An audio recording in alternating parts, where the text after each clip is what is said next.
Pemerintah Daerah Istimewa Yogyakarta bersama kantor Bea Cukai Yogyakarta memusnahkan barang-barang milik negara hasil penindakan pelanggaran cukai pada Selasa 20 Mei 2025.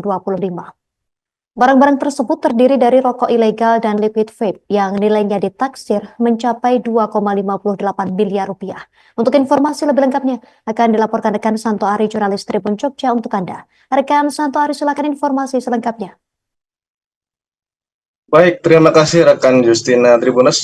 Dapat kami laporkan dari Yogyakarta bahwa Satpol PP DIY bersinergi dengan kantor Bea Cukai Yogyakarta dan aparat penegak hukum lainnya telah melakukan operasi gabungan yang digelar sepanjang Februari 2024 hingga Maret 2025. Dan hasilnya sebanyak 1,1 juta batang rokok dan 27.000 botol liquid vape disita dari berbagai operasi di wilayah DIY.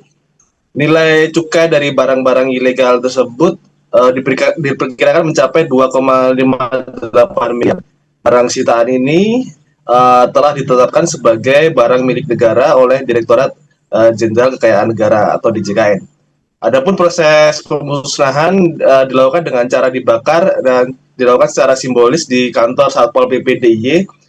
Kemudian dilanjutkan ke tempat pembuangan sampah terpadu Modalan Kabupaten Bantul di bawah pengawalan petugas dari Bea Cukai dan Satpol PP DIY.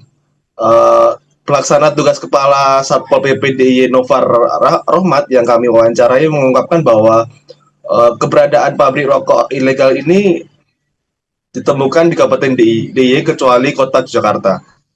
Bahkan ada pabrik rokok ilegal yang ditemukan di Yogyakarta yang penyebarannya merata di semua kabupaten. Menurutnya, pemusnahan ini barang hasil penindakan cukai kali ini menjadi momentum penting untuk memperkuat sinergi antara pemerintah daerah dan otoritas cukai.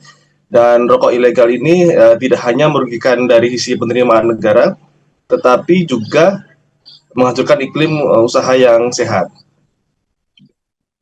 Satpol PP DIY bersama Bea Cukai membentuk Satgas Gempur Rokok Ilegal yang bekerja secara intensif dalam operasi gabungan selama 1 tahun terakhir.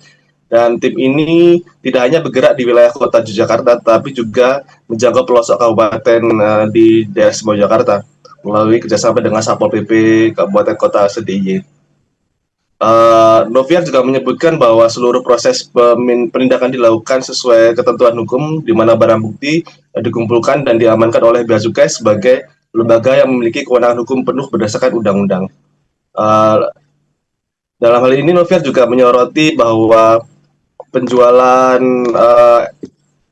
rokok eceran dalam distribusi rokok ilegal ini juga tidak dapat diabaikan. Namun demikian, ia juga mengingatkan bahwa banyak dari mereka yang menjual itu sebenarnya tidak mengetahui sepenuhnya memahami aturan cukai yang berlaku. Demikian istilah yang bisa kami sampaikan dari Yogyakarta. Kembali ke studio, terima kasih. Terima kasih informasi Anda rekan Santo Ari, jurnalis Tribun Jogja. Selamat beraktivitas kembali. Pemirsa, berikut keterangan dari pihak terkait untuk Anda. Kan merupakan pemusnahan yang kesekian kali sebetulnya. Yang selama ini kita kan semenjak tahun 2018 operasi rokok-rokok ilegal. Nah, itu sudah berapa kali kita melakukan, tapi selama ini kita lakukan di kantor Bea Cukai. Jadi memang penjualan rokok ilegal ini, Bapak Ibu, tidak terwelo-welo dijual di etalase, walaupun ada juga yang jual sampai kelihatan gitu, tapi secara umum ya tidak diperlihatkan, sehingga lebih banyak ini sebenarnya peran serta masyarakat dalam memberikan informasi kepada kami. Download Tribun X sekarang, menghadirkan lokal menjadi Indonesia.